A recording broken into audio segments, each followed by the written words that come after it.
So, Chessa, we'd love to hear about your story and career development. Let's start from the very beginning. How did your post-secondary experience lead you to where you are today? And how does CPA play a role in your career development? Thank you for having me. I'm happy to share a little bit about my background. So, from post secondary, I completed my undergraduate degree at the Commerce program at Queen's University, which is a great business school based in Kingston, Ontario. Yeah, Really enjoyed that program. It was academically challenging, but it also has a really vibrant student life on campus. So, there yeah. are lots of opportunities for students, to join committees and run conferences. And I had the chance to chair the Queen's Women in Leadership Conference and the Queen's Accounting Association, both which are still going strong. Wow. An undisclosed number of years since university. So Yeah. that's great. The financial accounting stream was also really strong at Queen's as well. So we had a great pipeline of talent to the Big Four, mostly from Toronto, mostly to Toronto as the feeder school. And so what drew me to the profession as I got a chance to learn a little bit more about the Big Four was, the high regard that the CPA designation is held in. And that CPAs are really trained to assess business issues from lots of lenses, financial accounting being one of them, but also from, a risk management perspective, treasury, financial reporting, lots of other considerations. And so I like the breadth that the CPA designation exposed you to. After I graduated from Queen's, I started at a Big Four firm, PwC, in their assurance practice, where I worked with primarily mining and utilities clients. Mhm. And you wouldn't think or expect necessarily that an accounting designation would allow you to travel the world. That the accounting frameworks are lined up is that, most countries have been unified under international financial reporting standards. Mhm. And so you can take that to different countries and that expertise to different countries. So I had the chance to travel South Africa, Nicaragua, Wow. Uruguay while at my time at PwC. And so it's a little bit different than other professions, like the legal profession is really specific to certain countries or even provinces, but the Yeah. accounting designation is more aligned and broader. So that's a benefit of the designation for sure. That's amazing. That's such a journey. Something I wouldn't have expected, an industry that you'd be able to travel in as well. And I love how it started. I would love to know, how does that journey differ from what you expected in your career? Is this path something that you always knew you would follow, or were there any events along the way that altered your trajectory? Yeah, it's a good segue, the travel component. So I knew from high school that I wanted to work in business. I had always had an acumen for numbers, but also, the application of that, not just sitting behind an Excel spreadsheet, but how do you impact a business?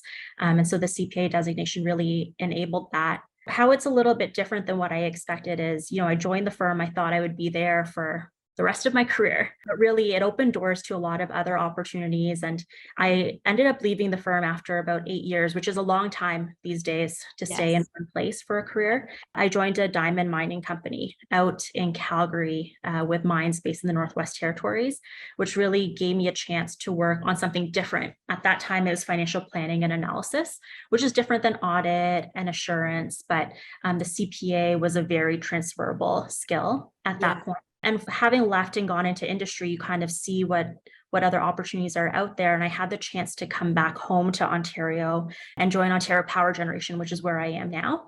Mhm. And this is a Crown-owned corporation, meaning our only shareholder is the province of Ontario. Yeah. And we own a number of diverse generating assets across the province: nuclear, hydroelectric, gas facilities, solar facilities. So, the CPA is foundational, but you get to work in a lot of different areas with that skill set. Yeah, definitely. It's really inspiring that you were able to see that that might be something that that career holds for you and to achieve it so seamlessly and successfully. So that's amazing. We know that you're actively involved in Electricity Canada, as you mentioned, as a vice chair. OPG has recognized that you're leveraging your strong financial acumen to help better the entire electricity industry. Can you tell us a bit more about your experience there as a vice chair? And I would also love to know in what ways you might be bettering the industry that OPG refers to. Sure. Yeah, so in my current role, I vice chair the Finance and Accounting Committee of Electricity Canada. And really, that's a committee comprised of my peers from electricity industry players or other utilities across the country.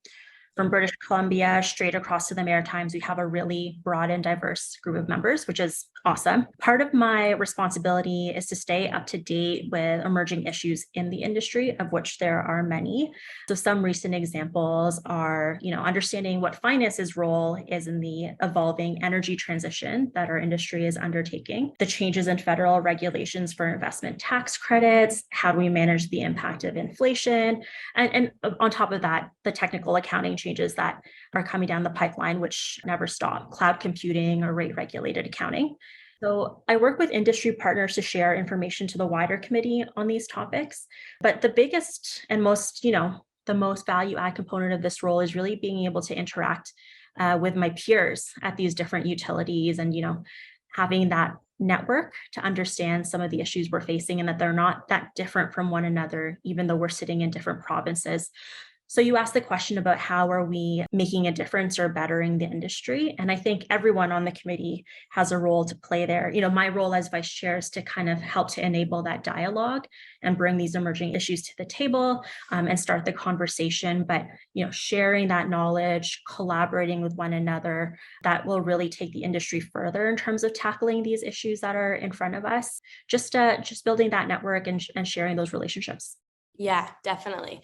With the electricity industry being so ever changing and yet so vital to society, working towards bettering it is a very large role to take on. So it's really impressive. And you're also the director of business planning and reporting at OPG, and as well a university counselor at Queen's where you graduated. So much involvement requires a great deal of organization and time management. Have you always had those skills, or were there specific opportunities along the way that helped you build them? Great question. Definitely developed over time. I would really encourage people to stay busy, but really to stay busy on topics or issues that bring the most meaning to you. So it's a lot easier to stay engaged and to be impactful when these are selective issues that are closest to your heart. I'll give you an example on my role with University Council. I was interested in that role for many years, but I was pretty selective as to the point when I ran for election. So I chose a time when I thought I had a skill set, developed enough of a skill set to share back to the university as a benefit. And also a time when in my career, I thought I had the flexibility to, spend time on these topics. So there were times in my career where the extra lift would not have been possible or enjoyable for that matter. So while I'll say, and I say this also, there's no time like the present, I think it's important to kind of step back sometimes and manage whatever is in front of you with the other competing priorities in your life, which will naturally change over time. But in more practical terms for the people who might be listening, I learned a lot of time management skills through the CPA qualification process in my time at PwC.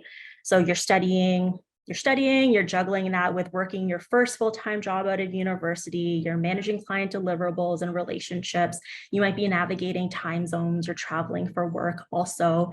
And so it was a really great training ground to challenge yourself to see how much you could accomplish in the 24 hours that everyone has in a day. Yeah, definitely. That's really important information for our listeners who might be needing to hone in those skills, and having CPA be such a great role in honing those is really important to know. And you've also worked on a lot of cross-functional projects and collaborations during your role at OPG as well. Can you share some tips and advice to listeners on how to effectively collaborate within a team? So a piece of advice that I love to share when I'm asked this question is don't underestimate the value of being someone who is easy to work with.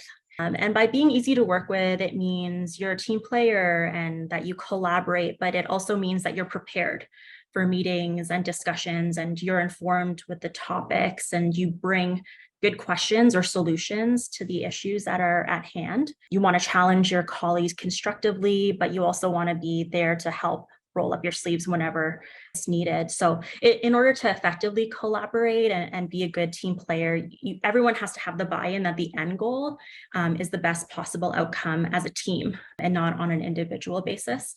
So the other thing I'd add there is like to do this and be a really collaborative team player, you need to build trust with your colleagues. So, you demonstrate this over time. It's not a naturally inherent assumption. Demonstrate this by the integrity that you bring in your actions. And then secondarily, through the technical skills that you might bring to the table.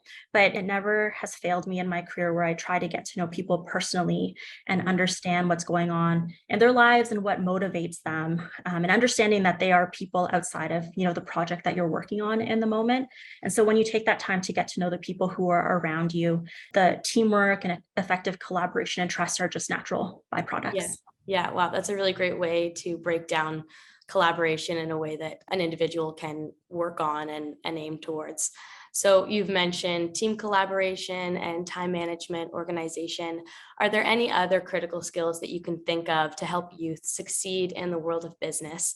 And if so, how might they focus on acquiring those skills? Yeah, so the general piece of advice I'd give is to stay curious and subscribe to lifelong learning. As you mentioned, Sophie, the world is changing at such a fast pace. Mhm. And taking the time to understand what's going on around you is so important. And this can be in relation to technical skills. A lot of people are interested in developing their coding skills or maybe their financial acumen, technical accounting skills, but also learning about soft skills, like how to effectively communicate or manage and lead teams. And that's an ever evolving skill set. Yeah. You start your career, learning how to effectively communicate with your boss or your peers around you. But as you move into leading teams, that communication strategy changes. And Mhm. as you progress in your career and you're learning to communicate with the C-suite, that skill set changes. And so it moves naturally as you progress in your career and as your audience evolves. In terms of lifelong learning, I'll say that I went back to school after 10 years from undergrad to do a master's in business law at Osgoode Hall Law School in Toronto. Mhm. And the reason I did that, I was curious about the legal frameworks that required us to, execute or structure transactions in a specific way. And there are lots of rules and laws that underpin that process. And I just want to understand the basis for why those securities regulations were developed. And doing the LLM, it allowed me to develop depth in that area, but also breadth and a different dimension to the finance aspect. You'll see there's cross-functional collaboration across teams in many aspects, but it was really a great partnership, that legal background and that CPA lens, just to round out overall business acumen. The final piece of advice that I'd give to listeners is that in order to succeed in business, you really need to maintain a balance in your personal life. So it's really easy to throw yourself into your work, but I'd remind people that careers are marathons and they're not sprints.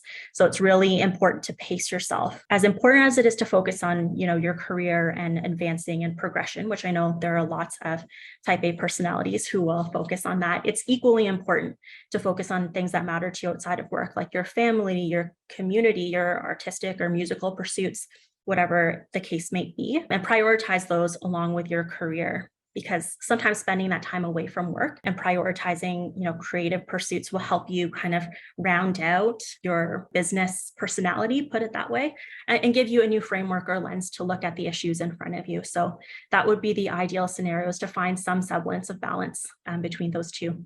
Yeah, it's really great advice. I feel like putting interest in your personal life sometimes gets lost along the way.